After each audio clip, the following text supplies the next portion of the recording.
Luffy goes Gear 5, a mysterious deity steps out of the shadows, and the whole crew finds out exactly where they've been this entire time. The sun god of Elbaf is here, and he is not happy. Stay tuned for this one. So picking up right where we left off, we are on the Great Eirik. The Straw Hats, the Giants, and everyone from the crew are deep in celebration mode, and the party is absolutely going off. Oimo and Kashi finally explain what happened after Water 7, 2 years ago. They went to Little Garden to find Dory and Brogy, and when they got there, the two captains were still fighting. No weapons, doesn't matter, Stubborn doesn't even begin to cover it. What's mind-blowing, their weapons broke after using Hakoku to defeat the Island Eater, yet these two legends just kept going anyway. So in the end, Oimo and Kashi had to convince their captains to come back to Elbaf first and get brand new weapons before continuing the duel to the death. Nami hears this and immediately asks, wait, so they're still fighting? Dory and Brogy just smile and say absolutely.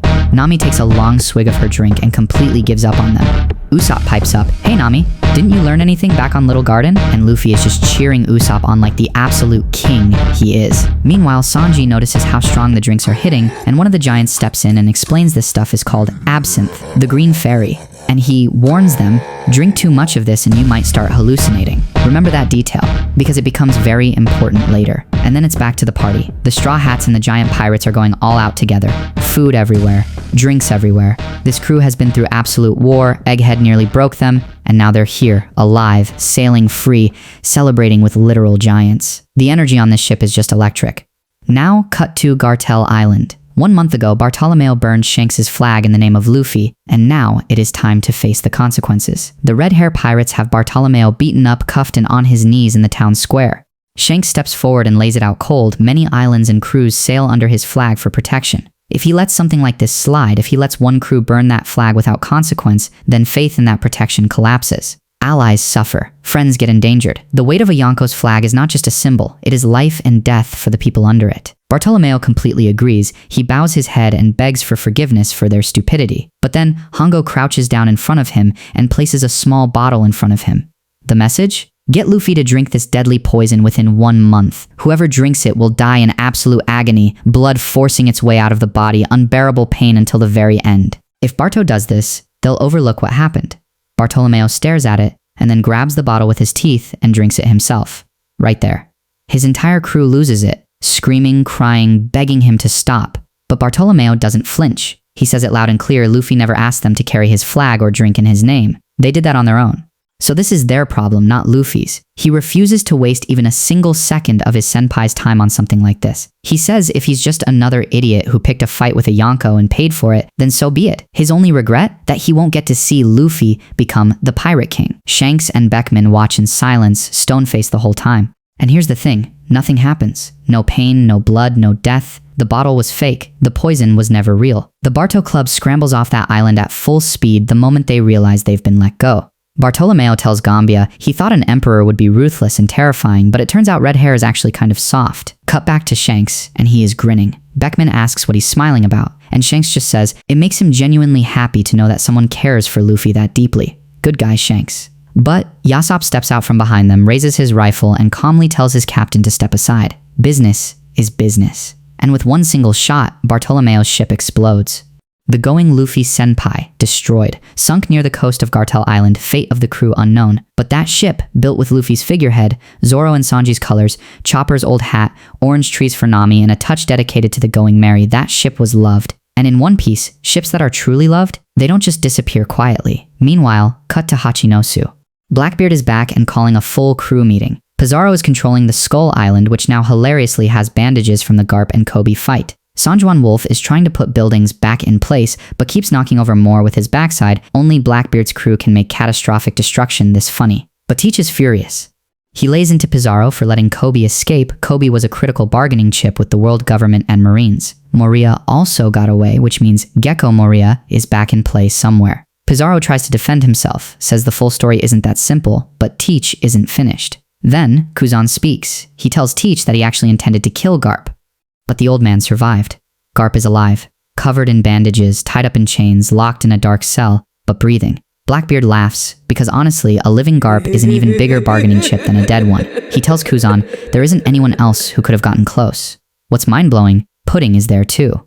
Forced to sit beside Blackbeard, the three-eyed girl is fully in Blackbeard's hands now. Then Teach calls Lafitte, who is stationed at the Navy shipping port. Lafitte reports that the Revolutionary Army's siege efforts are working, supply shipments can't get through, food from other countries has been suspended, and even what the Marines managed to get can't make it all the way up to Mary Joie. At this rate, the Celestial Dragons might actually starve. Blackbeard gets a very dark look on his face and tells Lafitte to stop just watching and get ready to act. Just then, Katarina Devon, Van Auger, and Caribou arrive back at Hachinosu. Caribou is screaming his head off, begging to be saved. Pizarro reaches out and pulls their ship directly to the meeting with his island arm, a perfect use of that power. Cut back to the Elbaf ship, and here comes the twist. It's been 2 days since they left Egghead, and even with the Great Irix sailing alongside them, they still haven't reached Elbaf. But that's not even the wildest part. The Thousand Sunny is gone.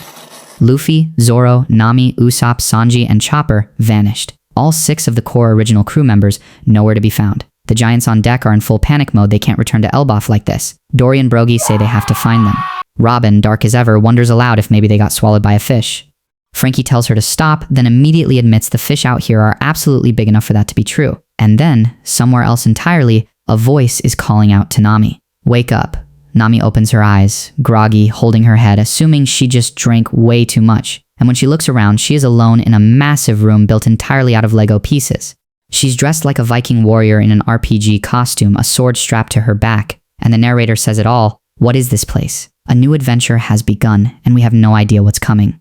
So everything that happened this episode, Oimo and Kashi explain how Dory and Brogy got new weapons to resume their duel. Nami gives up on the duel ever-ending. Sanji notices the absinthe. The giant warns them it causes hallucinations. Bartolomeo is brought before Shanks on Gartel Island. Shanks explains the weight of his flag's protection. Hongo presents a poison bottle demanding Bartolomeo poison Luffy. Bartolomeo drinks it himself to protect Luffy. The bottle turns out to be fake. Shanks lets the Bardo Club go. Yasop destroys the going Luffy senpai with one shot. Blackbeard holds a crew meeting on Hachinosu. Pizarro gets called out for losing Kobe and Moria. What destroys me most? Bartolomeo drinking that bottle. He had every reason to hesitate, every reason to find another way out, but he didn't even blink. He drank what he believed was a painful death sentence, just to keep Luffy's name out of his mess. That is devotion at its absolute purest.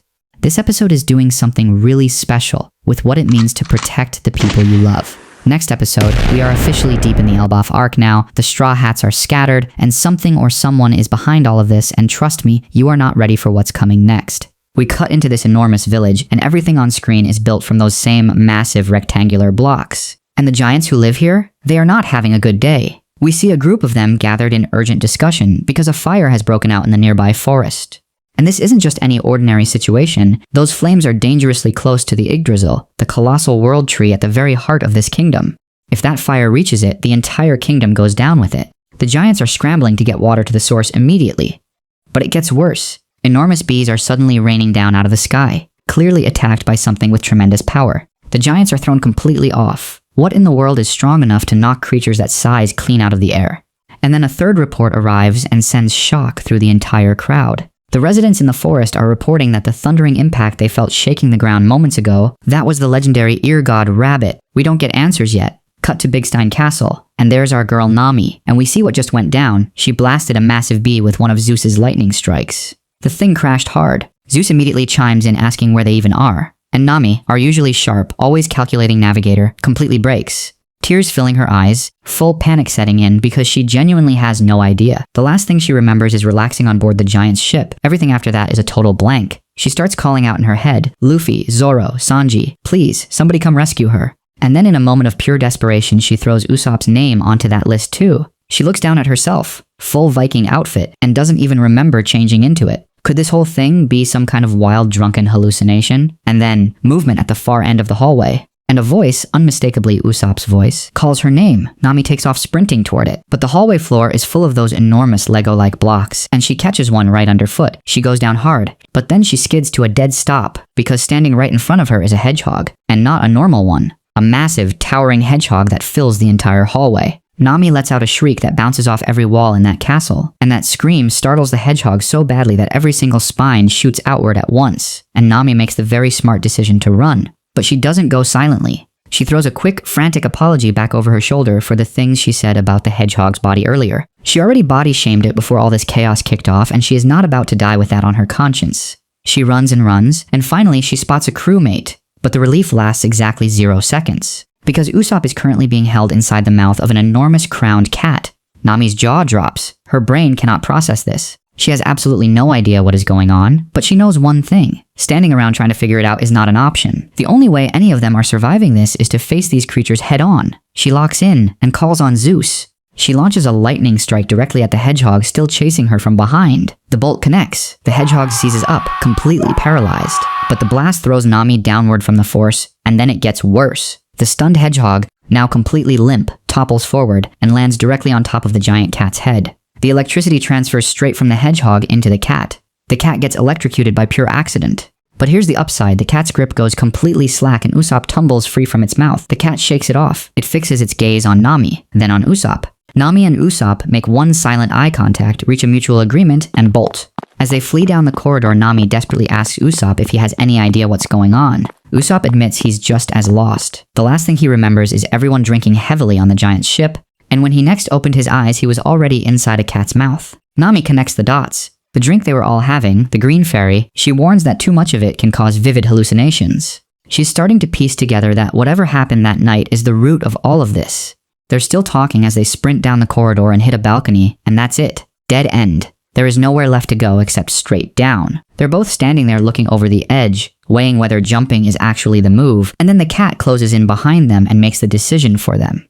Usopp, grasping for any comfort, turns around and tries to convince himself this whole cat situation is just a hallucination. He actually squares up. He looks the thing dead in the eye and decides, this isn't real. He is walking straight up to this creature because it doesn't exist. He is wrong. The cat swings its enormous paw in a wide arc and slaps Usopp right across the face. The force is so violent it blasts apart a section of the castle wall, and the whole group goes flying off the balcony, crashing down hard into the courtyard below. Nami screams, and then things get dramatically worse. The giant cat suddenly transforms right there on screen. Standing before Nami and Usopp is now a massive, fully transformed, absolutely terrifying lion. Nami's legs stop working. She's frozen on the spot, completely unable to move. She reaches down and starts shaking Usopp, trying to get him up. The lion takes a step closer, and Nami, running on pure survival instinct, grabs Usopp and places him directly between herself and the advancing lion. The monster trio arrives. Sanji hits the scene first, and he announces in that full signature Sanji fashion that making his beloved Nami cry tears of fear is completely and utterly unforgivable. Luffy and Zoro are right there alongside him, both already locked in, and then, all three strike at the exact same moment. A kick crashes into the lion's head, a massive fist explodes against its face. A sword strike carves clean through its body. Nami and Usopp just stand there. Completely frozen, the lion, completely overwhelmed, transforms right back, shrinking down into the giant cat from before, knocked clean out. And then Nami finally clocks it. The monster trio is also in full Viking outfits, and they've got capes. Zoro raises an eyebrow watching the lion revert back to cat form, genuinely surprised it even changed back. Luffy is grinning about the roasted rabbit, says it was genuinely delicious. Sanji redirects all focus to Nami. He points out she was clearly terrified when she thought Usopp had perished, and he is making sure she's alright right now. Usopp hears this and absolutely bristles. He is right here, breathing, standing, very much alive, and nobody's asking about him. He makes it fully official. He is not forgetting the human shield moment. And then Luffy, Zoro, and Sanji casually drop the information that ties this whole episode together. Those enormous bees raining from the sky over the giant village, that was them. The legendary ear god rabbit that had the entire village in disbelief. They took it down and ate it. Zoro shuts the hunting idea down immediately. He points out that the priority right now has to be finding their way back to the sea and tracking down the Thousand Sunny. Their ship is missing, and so are their other crewmates. Food comes second. Sanji cuts in immediately and tells Luffy, if you're heading out there, do not leave those beehives behind. He makes it crystal clear, walking away from them would be a straight up mistake. Giant bees mean giant hives, and the nutritional value sitting in those things is too enormous to just abandon. Wasting all of that is not happening on his watch. Nami listens to this entire exchange. Tears pour down her face. She is done. She cannot comprehend how these three people have already adapted to this situation and are casually planning their next meal when she still doesn't even know where they are. She throws her hands up and demands to know, where on earth are they right now? So picking up right where we left off, Sanji drops down from the castle with Nami in his arms, Luffy, Zoro, and Usopp landing right beside him. The moment their feet hit the ground, the whole kingdom opens up in front of them, built entirely out of Lego bricks, a single massive tree rising out of the center. Zoro fills in the blanks. He'd woken up on the far side of town, followed the noise of fighting, and arrived just in time to see Luffy finish off the giant rabbit. Luffy, completely unbothered, declares that Usopp obviously could have handled that lion on his own. Usopp is not having it. He woke up inside the mouth of a giant cat, and he wants that acknowledged. Nami is the one who catches something the others miss. She points out quietly that the giant warrior costumes they're wearing are actually normal human size.